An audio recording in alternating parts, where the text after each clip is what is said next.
Para muchos, el matrimonio es la empresa más importante de la vida. Dicho de otra forma, el matrimonio es el inicio de una vida familiar propia de la cual deben salir personas sanas, alegres y capaces de amarse y amar a los demás. Para el pastor de la iglesia, Alianza Puembo, frases como la cruz del matrimonio y el matrimonio es un mal necesario no hacen justicia a lo que realmente aporta el matrimonio a las parejas que lo asumen con fe y seriedad. Datos científicos han demostrado que la estabilidad en el matrimonio aporta a las parejas enormes beneficios tanto a la vez que les da una vida más segura y de mayor satisfacción sexual e íntima. Al contrario de lo que muchos piensan, las estadísticas muestran que el número de casados que manifiestan ser felices es 2 veces mayor que entre los divorciados o los adultos que nunca se han casado.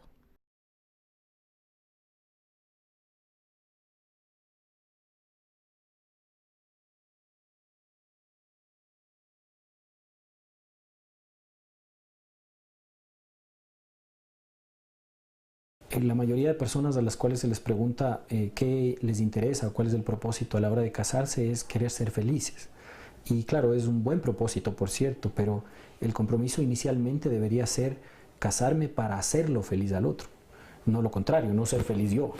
Esa falta de claridad a la hora de asumir esta responsabilidad lleva a que cada uno egoístamente quiere ser feliz y genuinamente quiere ser feliz cada uno. Pero el matrimonio implica renuncias, implica el saberse responsable de hacerlo feliz al otro y por lo tanto estar dispuesto a ciertas incomodidades que uno tiene que asumir, el aprender a perder espacio, perder independencia, perder la posibilidad de hacer y tomar uno sus propias decisiones sin contar con otra persona. Todas esas cosas son principios básicos y fundamentales del matrimonio que por desgracia las parejas, por no tener una formación apropiada, por no vivir una preparación previa adecuada y clara para asumir la responsabilidad del matrimonio, llegan al matrimonio sin esos conceptos. Y llegando así, lo seguro es que van a empezar a tener traspiés y problemas que finalmente, por desgracia, muchas veces los lleva a este desenlace de el divorcio, la separación inicialmente y luego el divorcio. ¿Cuáles son los principales errores que se cometen, por ejemplo, en el matrimonio? Hablamos también de lo que usted menciona, ¿no? Muchas personas dicen o creen que, o pretenden llevar a veces una vida tal cual se la llevaba en soltería que en matrimonio, como ese tipo de errores que otros, por ejemplo. Es lo más común. A manera de broma se suele decir que uno no es el casado, sino la pareja, ¿no? Yo no soy el casado, sino mi esposa. Una broma, por cierto, de mal gusto, pero común, que siempre traduce esta perspectiva, la perspectiva de que la persona no quiere asumir estas responsabilidades. Lo más común, de acuerdo a su pregunta, es querer mantener los parámetros de la vida de soltero estando casado. Y nosotros solemos decir que muchas veces en esa intención, esposo y esposa, y hoy en la modernidad en la que vivimos, la libertad de la mujer y el progreso, la modernidad en un montón de sentidos provoca que efectivamente lo logran. Termina viviendo 2 casados solteros. Es decir, están casados porque la ley dice que están casados, porque la cédula dice que están casados. Pero en la práctica tienen 2 vidas separadas, de solteros prácticamente, ella su trabajo, él el suyo, sus amigos independientemente, sus negocios independientemente, o trabajos, profesiones, cada uno su dinero. Es muy común ver en las parejas de hoy en día, por ejemplo, y con la terapia matrimonial que hacemos aquí en la iglesia, comúnmente vemos que hay riñas de pareja y a veces es porque el uno le prestó, entre comillas, le prestó plata al otro, el otro no le ha pagado y es como que si fueran 2 extraños que hicieron negocios el uno con el otro y luego tienen un conflicto de negocios y en la práctica no son así, son una pareja que está casada y que no deberían manejar estos parámetros de esa manera, pero es la distorsión del matrimonio. Hay que tener entonces claro ese tipo de aspectos, ¿no? Que al momento de llegar al matrimonio existen ciertos sacrificios de una vida de soltería que hay que dejarlos, claro, para acoplarse a la vida de la persona que se ha escogido para compartir una vida. Por supuesto, eso es lo que le dije. El matrimonio, y yo cuando hago aquí en la iglesia hacemos terapia prematrimonial, un trabajo de preparación a las parejas que se van a casar. Esto es un concepto inicial que le damos a todo el mundo. El matrimonio implica renuncias. Si usted no está dispuesto a renunciar a una gran lista de cosas, mejor no se case. Porque si se va a casar queriendo mantener cosas que antes las tenía, y no estoy hablando necesariamente de cosas malas, ¿no? Porque, claro, los desórdenes de vivir en el alcohol, en las drogas, en parrandas y cosas por el estilo, por supuesto siempre van a ser dañinas, soltero o casado. Estoy hablando de que en el estado matrimonial hay cosas que, no siendo malas, no necesariamente abonan para el progreso del matrimonio. Uno no puede pretender estar casado y querer salir todos los viernes con los amigos. Y más si los amigos son solteros. Y no es porque salir con los amigos a una fiesta, una reunión, a algún tipo de diversión sea malo. Es porque estando casado uno tiene que saber que hay que hacer renuncias de cosas que eran parte de una vida anterior de soltería y que estando casado ya no se las puede hacer. Ese es un ejemplo y hay un montón de ejemplos. Hacer deporte, por ejemplo. Hay hombres y mujeres que hoy dicen, pero yo no hago nada de malo, solamente que me voy 5 días a la semana a hacer deporte con mis amigos y me desaparezco de la casa, pero estoy haciendo deporte y el deporte es saludable, etcétera, y hay argumentos para respaldar cosas así. Y efectivamente, no hay cómo sostener que el deporte no es saludable y que no es conveniente y propicio hacerlo. Pero si las cosas, por buenas que puedan ser, afectan y dañan el matrimonio, son cosas que ya no se deberían hacer. Pero si no estoy dispuesto a hacer esas renuncias cuando asumo la responsabilidad de casarme, pues obviamente estoy yendo a un proceso de daño hacia el matrimonio. Pastor, hablemos de las parejas que deciden vivir juntas y que no están, bueno, bajo el techo legal o la bendición de vivir en matrimonio. En la actualidad, muchas parejas jóvenes deciden compartir o probar, como dicen, ¿no? Si realmente compaginan en carácter, y a veces duran muchos años, pero como lo dicen, ¿no? Sosteniendo igual esa puerta abierta diciendo, bueno, es que no estamos casados, estamos probando. ¿Qué le diría ese tipo a estas circunstancias y situaciones de parejas que se ven mucho ahora? Sí, efectivamente, como usted bien lo dice, es una cuestión muy común ahora que inclusive se ha llegado a ir convirtiendo cada vez en una moda de vivir juntos para probar a ver si es que somos compatibles y luego, si lo somos, llegamos al matrimonio. Interesante sería tratar de investigar un poco la tasa de matrimonios que se establecen después de ese proceso, porque a mí me da la sensación que en la práctica muy pocas parejas que empezando una vida de pareja viviendo juntos sin estar casados terminan llegando al matrimonio. Porque si es que están tan seguros de que quieren vivir juntos y estar casados, lo correcto sería dar ese paso desde el inicio. Nosotros como iglesia, por supuesto, no aprobamos la unión libre o un estado previo al matrimonio de convivencia. Y más allá de que sea o no sea una cuestión pecaminosa, que sí lo es, por cierto, porque no aprobamos las relaciones prematrimoniales y consideramos porque bíblicamente no es aprobado por Dios. Pero además de eso, que por cierto es fundamental, también esta cuestión, entre comillas, de prueba, esta cuestión de intentar ver si somos compatibles, en la práctica no es que provoca o asegura que el futuro de un eventual matrimonio posteriormente llegue a hacer que el matrimonio sea bueno, estable, apropiado. Hay un montón de casos, yo conozco muchos, de parejas que han vivido ese proceso y finalmente antes de casarse terminan separándose y su vínculo se rompe. Otros, poquitos por cierto, llegan a casarse y después de casarse empiezan su vida matrimonial que en alguna medida ya la tenían antes, lo único que hacen es formalizar legalmente su estado. Igual tienen problemas tanto más graves de las otras parejas que han empezado su vida matrimonial de otra manera. Es decir, este estado previo en la práctica no asegura en ningún caso que la vida matrimonial posterior, si se llega a dar, sea mejor. Una cosa que algunas parejas que suelen acercarse a nosotros para buscar ayuda, terapia, nos comentan esta situación que viven de estar viviendo en unión libre o juntos sin casarse.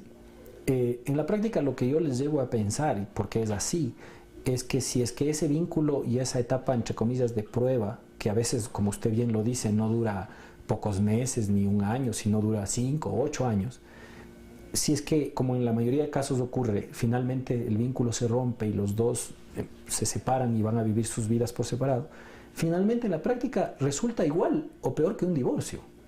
Porque así como el matrimonio no es un documento que dice que estoy casado, el divorcio tampoco es un documento, simplemente el divorcio es un documento que dice que me divorcié.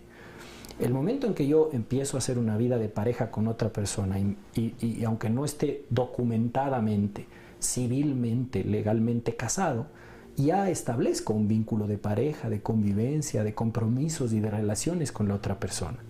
Y el día en que después de 2, 3, 5, 8 años ese vínculo se rompe, es exactamente la forma como se rompe un vínculo de divorcio. Nunca estuve casado, nunca estuve divorciado, pero el proceso emocional, sentimental, físico y espiritualmente es exactamente igual. Claro, cuesta menos, ¿no? Porque no hay que casarse y después no hay que pagar abogados para divorciarse. Es más barato, pero el daño es igual. Perfecto. Pastor, hablemos ahora de la parte bonita del matrimonio, ¿no? Para que la gente un poco entienda el porqué, la importancia de recuperar, de construir esta relación de pareja. Le dije al principio que el matrimonio es un diseño de Dios. Y por ser un diseño de Dios, en realidad es la forma más propicia, más segura de ser feliz en la vida. Los hombres, los seres humanos, no estamos diseñados para vivir la vida solos. Y Dios hizo en el diseño original que hubiera un hombre y una mujer que se unieran para vivir juntos y hacer felices el uno al otro. Entonces, el matrimonio tiene eso que usted lo plantea muy bien, una parte muy bonita, muy linda. En la medida en que los dos asuman el compromiso, se responsabilicen de hacerse feliz mutuamente, estén dispuestos a dar los pasos necesarios y a generar en su ambiente de pareja las mejores condiciones posibles, sin duda el matrimonio es la mejor forma de ser feliz. No es fácil, por cierto, porque implica un montón de cosas que no necesariamente están ajustadas a la realidad y a la naturaleza de los seres humanos. Los hombres no somos fáciles de incomodarnos, de renunciar, de estar dispuestos a desacomodarnos, pero cuando lo hacemos y somos maduros y responsables para dar esos pasos, se puede ser muy feliz, se puede hacer muy feliz a la otra persona. Decimos que si yo doy el 100% para hacer feliz al otro y el otro el 100% para hacerme feliz a mí, sumamos 100 y 100 y somos 200% felices. Y además generamos un ambiente propicio y muy saludable para ser felices a nuestros hijos cuando llegan, que son el gran complemento del matrimonio. Pastor, algo muy importante, además, yo a veces escucho conversar o hablar amigas o amigos, ¿no? Y mucho se da ahora entre las parejas que están casadas, un poco lo que dicen, ¿no? Ese espacio, como esa burbuja de egoísmo que dicen, yo estoy casada, pero cada uno defiende lo suyo, es una guerra de conflictos, espacio, es un pulso poder de quién tiene más poder, ¿no? Es importante eso también que un poquito hable para que la gente escuche sobre lo importante a veces de dejar el orgullo a un lado, de ser un poquito más humilde, de adaptarse a la otra persona, de entregarse realmente. Sí. ¿Cuál es esa esencia importante, ¿no? Al momento de ser pareja, de llegar a un matrimonio? Sí, sin duda, una de las cosas importantes que provocan los daños matrimoniales es justamente esto. Muchas veces nosotros en el proceso de tratar y ayudar a matrimonios nos damos cuenta que más fácilmente y más numéricamente se disuelven los matrimonios por cuestiones de esta naturaleza, por orgullo, por no saber ceder, por no dar espacio a la razón de la otra persona. Más hay matrimonios destruidos por eso que por infidelidad, por traición, por adulterio. Ambas cosas son dañinas, por cierto, pero lo interesante es cómo estas cosas sutiles, pequeñas, que nos distraen, que nos hacen, la mayoría de gente piensa que no tiene problemas y que no tiene dificultades y que si los tiene es los mismos problemas que todo el mundo tiene. Efectivamente es así, son cosas muy sutiles, muy simples, sencillas, que pasamos a veces distraídos y desapercibidos de que hay esos problemas y que finalmente van minando poco a poco como en las maderas las termitas, ¿no? Las polillas, que no se las ve, que poquito a poquito van minando, van dañando y a la larga terminan colapsando el matrimonio. Le digo que he visto en la experiencia de trabajo con matrimonios, muchos más matrimonios destruidos por eso que por infidelidad, por adulterio. Esos, por supuesto, son cosas muy dañinas y que agravan la situación matrimonial, pero estas otras son tan sutiles, pasan tan desapercibidas que causan un daño grave. Y a no ser, ¿no? heridas profundas, y a no ser que las parejas tengan la madurez y la responsabilidad de evitarlo, o si es que se produce, buscar ayuda, buscar terapia, encontrar los mecanismos para ceder espacios, para hablar, comunicarse, perdonarse el uno al otro, dejar el orgullo a un lado, como usted lo dijo bien, buscar mecanismos donde yo me comprometa a no tanto buscar mis propios intereses, mi propia comodidad, a no ser que se haga esas cosas y se den esos pasos. Penosamente yo pensaría que este tema de el incremento de la crisis matrimonial va a ir todavía avanzando, con el daño que eso, por cierto, produce socialmente, ¿no? Porque yo tengo la convicción y nuestra iglesia trabaja mucho empeñadamente en esto, porque vemos que el daño social que viven nuestras sociedades, en la ciudad, en el país, tiene mucho que ver con esto, con el colapso y la crisis que tenemos dentro de los matrimonios en la vida intrafamiliar. Háblame un poquito sobre los encuentros matrimoniales, Alma. ¿Por qué son importantes? ¿Por qué refuerza y construye el matrimonio? Bueno, nosotros en la iglesia aquí en Puembo hemos asumido este compromiso, por lo que le menciono. Nos damos cuenta que gran parte de la crisis social que vivimos tiene que ver con la aguda crisis que viven los matrimonios. El encuentro matrimonial está diseñado precisamente para ayudar a las parejas y matrimonios, no necesariamente solo miembros de nuestra iglesia, cristianos, evangélicos, sino gente de todo tipo de religión, de todo tipo de fe, aún a los que no tienen ningún tipo de fe ni religión, a buscar un proceso de mejoramiento matrimonial, de mejoramiento de la relación de pareja. El encuentro matrimonial no está diseñado solamente para parejas que están en crisis, en complicaciones, que ya se van a divorciar. Claro, llegan muchos en esa condición, pero aún hay muchas parejas que sin tener un mal matrimonio, estar en crisis, vienen y viven la experiencia del encuentro precisamente con la intención y dándose cuenta sensiblemente que hay puntos y cosas que se tienen que sanar, restaurar, mejorar, y con ese compromiso de querer mejorar viven el encuentro. Otros más o menos más complicados con otro tipo de problemas, y otros sí, con agudas crisis, y probablemente muchos dicen: esta es la última oportunidad que nos vamos a dar para ver si seguimos o no casados. ¿Y cuáles son las experiencias que se han generado a partir de esto? Lindas experiencias. Nosotros, mi esposa y yo, vamos a hacer este fin de semana el 35º encuentro matrimonial, y tenemos en esos 35 encuentros o 34 que ya hemos hecho un sinnúmero, cientos de testimonios de parejas que han llegado al encuentro matrimonial, unas bien, otras más o menos complicadas y otras pero completamente conflictuadas, y en todos esos aspectos hemos visto cientos de parejas que han mejorado su relación, que han restaurado cosas, perdonado situaciones, parejas que ya estaban algunas divorciadas, llevaban años divorciados, ya viviendo otro tipo de relaciones fuera del matrimonio, y que milagrosamente, porque consideramos que es milagro de Dios este proceso que viven, en el fin de semana viven una confrontación muy clara con la situación que están viviendo, y luego empiezan un proceso de restauración, de sanidad, de recomponer cosas, perdonarse mutuamente, y un proceso que, por cierto, no es corto. Hay que decir que el encuentro matrimonial no arregla la vida de la gente, ¿no? Es el principio de un proceso de sanidad. El encuentro es solo el inicio. Entonces las parejas viven el encuentro, y luego de un proceso de sanidad que lo hacemos con nosotros, una terapia de varias semanas y en algunos casos meses y años, finalmente logran muchas parejas, y hay muchísimos testimonios de parejas que han vivido esta experiencia y han restaurado, han sanado su matrimonio. Finalmente, pastor, el mensaje que se daría a aquellas personas que están pensando en casarse o que ya están dentro del matrimonio. Bueno, a los que están pensando en casarse, mi consejo es que avancen con esa decisión, porque en realidad es el mejor estado que una persona puede llegar a tener en un momento: encontrar a su pareja, su compañero o compañera de vida, y hacer una vida juntos que bien puede ser una vida plena de felicidad, de alegría. Pero la recomendación es que se preparen adecuadamente.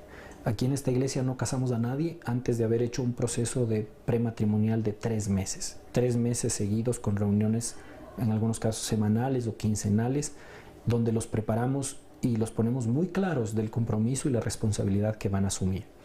Los que ya están casados, que aprovechen esta bendición que significa estar casados y tener una persona que sea su apoyo, su amigo, su compañero, su cómplice, etcétera. pero que se cercioren de que su matrimonio tiene las bases suficientemente sólidas como para que dure como lo dice la Biblia y como Dios lo ha diseñado y como es el compromiso que hacemos cuando nos casamos. El compromiso que hacemos es hasta que la muerte nos separe. Entonces, que nos aseguremos de que la relación matrimonial tiene la suficiente base, los suficientes cimientos, la suficiente salud en la relación como para que eso se llegue a cumplir hasta que la muerte nos separe. Perfecto, pastor, algo que se me pasó por alto. Cuando una pareja se casa, sobre todo en las parejas que son muy jóvenes, existe un concepto que a veces viene del entorno, de los amigos, de las amigas, que dicen, son ustedes dos, ya casados, él es tu familia, y bueno, incluso en la Biblia también está, ¿no? Viene su pareja. Dejará el hombre a su padre y a su madre. Sin embargo, también es importante reconocer que se suma un integrante más a la familia de ambos, ¿no? Sí. Un poquito resaltar también ese... La familia política, claro. Sí, es muy común decir eso. Yo me caso, pero me caso con él o con ella, no con la familia. Y eso es una mentira. Porque en verdad uno se casa con la otra persona y la relación y la vida matrimonial la va a hacer con la otra persona. Pero absolutamente nadie va, porque se casa con una persona, con su pareja, a abandonar a su familia de la cual viene y con el cual tiene un vínculo muy fuerte familiar, por supuesto, los padres, los hermanos y el resto de la familia extendida. Entonces eso no es cierto. Uno tiene que asumir la responsabilidad y saber que casarse con una persona implica asumir un vínculo familiar con el resto de personas a su alrededor, y con familias. Un cariño también, ¿no? Por supuesto. Implica asumir y conscientemente saber que va a tener que desarrollar la capacidad de amar a la familia de la persona con la que se ha casado. Ahora, ahí el principio más básico y fundamental es este, ¿no? Si yo amo a la otra persona, tengo que amar lo que él ama. Eso es elemental. O sea, si yo amo a mi esposa, tengo que amar lo que mi esposa ama. Entonces, si ella ama a sus padres, ama a sus hermanos, ama al círculo de personas familiares en su entorno, yo tengo que intencionalmente aprender, y es así, un aprendizaje de amor a las personas que ella ama. Y viceversa, ¿no? Debe ser de mutuo, por supuesto de doble vía, ¿no? Ambos tenemos que comprometernos a amar lo que la otra persona ama. Y ahí implica la familia política y implica otras cosas, ¿no? Porque implica aprender a amar lo que la otra persona ama, lo que la otra persona le gusta hacer. Fíjese que esto ocurre, ¿no? Por eso terminan dos casados solteros, porque él ama sus cosas, ella ama las suyas, tiene sus amigos, tiene su familia, cada uno ama lo suyo y nunca se comprometen a amar lo que el otro ama y a vivir la vida del otro. Entonces ahí termina cada uno viviendo su vida de casado soltero, ¿no? Efectivamente. Ahí estamos. Vamos a hacer una formita de paso. Sí.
Cuatro, tres, dos. Desde aquí la Iglesia Alianza Puembo se dan talleres para encuentros matrimoniales y reforzar ese amor con respeto, con comunicación y con mucha confianza. Si usted quiere participar de estos talleres, no olvide comunicarse a este teléfono. Recuerde que cuando hay voluntad, siempre existe la oportunidad de recuperar el matrimonio con ayuda profesional y oportuna. Nosotros los esperamos la próxima semana en un nuevo interesante tema, porque aquí en Ecuador TV somos familia.